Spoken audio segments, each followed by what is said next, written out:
अस्सलाम वालेकुम दोस्तों, दिस इज़ डॉक्टर यामिन बोचा और आज की वीडियो में हम बात करने जा रहे हैं कि ओमिक्रॉन के केसेस पाकिस्तान में क्यों बढ़ रहे हैं और क्या फिर लॉकडाउन लगने जा रहा है या फिर इस बार लॉकडाउन की ज़रूरत नहीं है। और उसके साथ साथ हम ये भी डिस्कस करेंगे कि बाहर जितने ममालिक हैं, फर्स्ट वर्ल्ड कंट्रीज़ जिन्हें हम कहते हैं, वो इस ओमिक्रॉन को किस तरह डील कर रहे हैं, क्योंकि उनके वहाँ तो डेली के 1 लाख 2 लाख जो है वो केसेस डायग्नोज हो रहे हैं, तो वो उसको किस तरह कोप अप कर रहे हैं।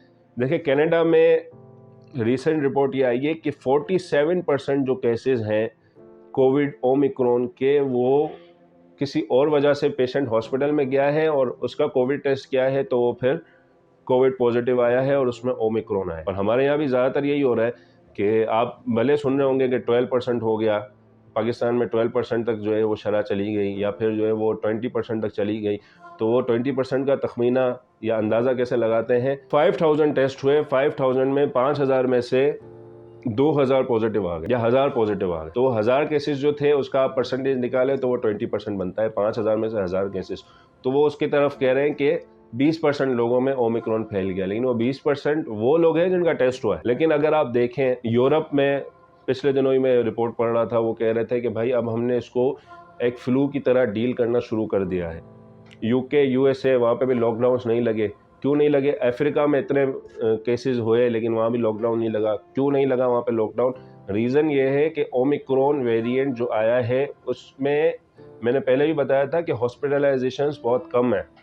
आप भले, हमारे यहाँ मसला ये है कि हम जब टीवी देखते हैं ना तो हम थोड़ा सा टेंशन में आ जाते हैं कि यार इतने कोविड के केसेस बढ़ गए, इतने केसेस बढ़ गए। तो कोविड पॉजिटिव तो आता है लेकिन वो कोविड से रिकवरी भी बहुत इजीली हो रही है। और अभी तक मैं देख रहा हूँ मतलब 2-3 दिन से जो है वो मेरे ख़ानदान में ही कितने लोगों को फीवर, फ्लू, हेडेक, ये सिम्टम्स हो रहे हैं। किसी किसी को कफ भी हो रही है, किसी को बॉडी में बहुत ज़्यादा पेन है। और ये सारे सिम्टम्स जो है वो ओमिक्रॉन के सिम्टम्स हैं। लेकिन हो क्या रहा है, सिंपल, आप एंटी एलर्जी ले रहे हैं, आपको सही हो रहा है। आप पैरासीटामोल ले रहे हैं, आपको ठीक हो रहा है। ठीक है, आप साथ में कोई पेन किलर ले लेते हैं, कोई एनसेड ले ली, तो उससे भी आपके जो बॉडी एक है वो बेहतर हो जाता है। स्टीम आप ले सकते हैं, आप ऐसी चीज़ें खा सकते हैं, मतलब ऐसी चीज़ों से परहेज़ कर सकते हैं, खट्टी ठंडी चीज़ें जो कि आपके गला ख़राब ना करें, आपको गले में दर्द ना हो उससे। तो सिम्टोमेटिक ट्रीटमेंट है और लोग रिकवर हो रहे हैं, लोग बेहतर हो रहे हैं। तो ओमिक्रॉन के केसेस तो बढ़ गए हैं लेकिन आप उसके नतीजे में हॉस्पिटलाइजेशंस देखें तो बाकी जो हमने कोविड की वेव्स देखी थी उसमें जो हॉस्पिटलाइजेशंस हुई थी उसके मुकाबले में बहुत कम है। तो रीज़न इसका यही है कि ओमिक्रॉन की वजह से जितने भी ओमिक्रॉन के केसेस हैं उनमें हॉस्पिटलाइजेशंस के रेशो कम है। और उसके साथ साथ एक और अच्छी चीज़ ये है कि जितनी भी अभी स्टडीज़ हो रही हैं वो बता रही हैं कि ओमिक्रॉन की वजह से, या जो ओमिक्रॉन की वजह से एंटीबॉडीज़ बनी हैं वो डेल्टा वेरिएंट के अगेंस्ट भी बहुत अच्छे से काम कर रही हैं। वो डेल्टा वेरिएंट को भी समझे किल कर रही है, ख़त्म कर रही है बॉडी से डेल्टा वेरिएंट के असर को। और ओमिक्रॉन ने सारा वो कर लिया है, मतलब जितनी प्लेसेस पे डेल्टा था ना इस वक्त, वो सारा अभी ओमिक्रॉन हो गया है। और ओमिक्रॉन से वो एंटीबॉडीज़ बन रही हैं जो कोविड के सारे वेरिएंट के अगेंस्ट बहुत ज़्यादा कारआमद हैं। तो पिछले दिनों मैंने ये भी रिपोर्ट पढ़ी है कि ये पेंडेमिक का एंड है। मतलब अभी आपको ये केसेस, ओमिक्रॉन के केसेस बढ़े हुए मिलेंगे। क्यों इतना जल्दी बढ़ते हैं? ये 70 टाइम्स फास्टर मल्टीप्लाई करते हैं। मतलब एक बॉडी से दूसरी बॉडी में चले गए तो 70 गुना जल्दी मल्टीप्लाई कर लेंगे और आपको सिम्टम्स देना शुरू हो जाएंगे। इसी वजह से एक के साथ सबको हो रहा है, लेकिन हो किस तरह रहा है, जैसे आम फ्लू होता है।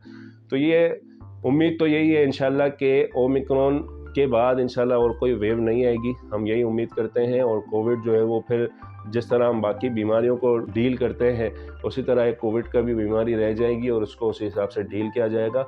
ये पेंडेमिक ख़त्म होने लगा है, जो अब तक हम उम्मीद कर रहे हैं। इंशाल्लाह ये ख़त्म हो जाएगा और फिर से हम अपनी डेली लाइफ की रूटीन की तरफ आ जाएंगे। और इसमें अगर लॉकडाउन लगाया गया तो अब तक तो कोई ऐसा नहीं हुआ है, क्योंकि वो हम तो सारे लकीर के फ़कीर हैं ना। हम देखते ही ये हैं कि बाहर ममालिक में क्या हो रहा है और उन्होंने किस तरह किया है, तो हम उस हिसाब से अपने ऊपर वो रूल्स लागू कर लेते हैं। हम दूसरी चीज़ें नहीं देखते। तो जिस तरह हम बाकी डिजीज़ को ट्रीट कर रहे हैं, आगे जाके कोविड को भी इसी तरह ट्रीट करेंगे। बस अगर आपको फीवर है तो आप पैरासीटामोल ले लें, जिस्म में दर्द है आप पैरासीटामोल भी ले सकते हैं, कोई और पेन किलर भी ले सकते हैं।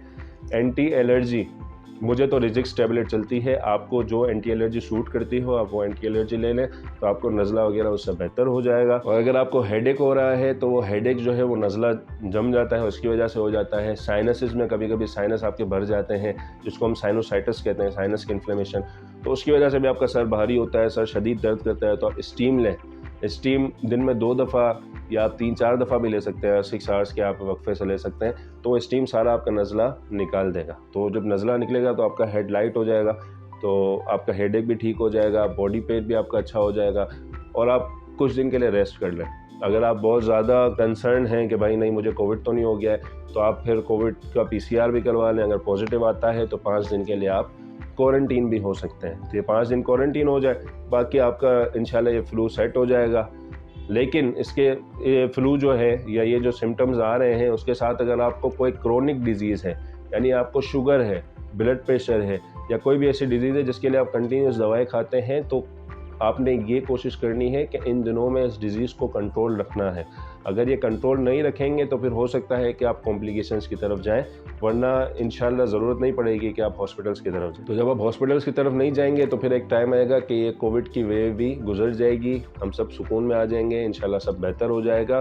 फेफड़ों को उस तरह ओमिक्रॉन मुतासिर नहीं कर रहा जिस तरह बाकी वेरिएंट कर रहे थे, तो टेंशन लेने की बात नहीं है। अपने आप को अच्छा रखें, अपनी इम्यूनिटी मजबूत रखें। इम्यूनिटी के लिए आप विटामिन C ले सकते हैं, मल्टीविटामिन्स बहुत सारे ले सकते हैं, और फेफड़ों में जो लंग्स का जितने भी फंक्शंस हैं उसमें विटामिन D का भी बहुत अच्छा रोल है। तो सुबह की धूप आपने लेनी है, आप जो है वो धूप लें, साथ में विटामिन D सप्लीमेंट्स भी ले सकते हैं, मल्टीविटामिन सप्लीमेंट्स भी ले सकते हैं। तो ये सारी चीज़ें जब आप लेंगे तो आप इंशाल्लाह ओमिक्रॉन की वेव से निकल आएंगे, इस वेव से, और इंशाल्लाह इसके बाद फिर कोई और वेव उम्मीद करते हैं कि नहीं आएगी। तो कैसी लगी आपको आज की वीडियो हमें कमेंट करके ज़रूर बताएं। मिलते हैं अगली वीडियो में एक नए टॉपिक के साथ, तब तक के लिए अपना ख्याल रखिएगा। अस्सलाम वालेकुम।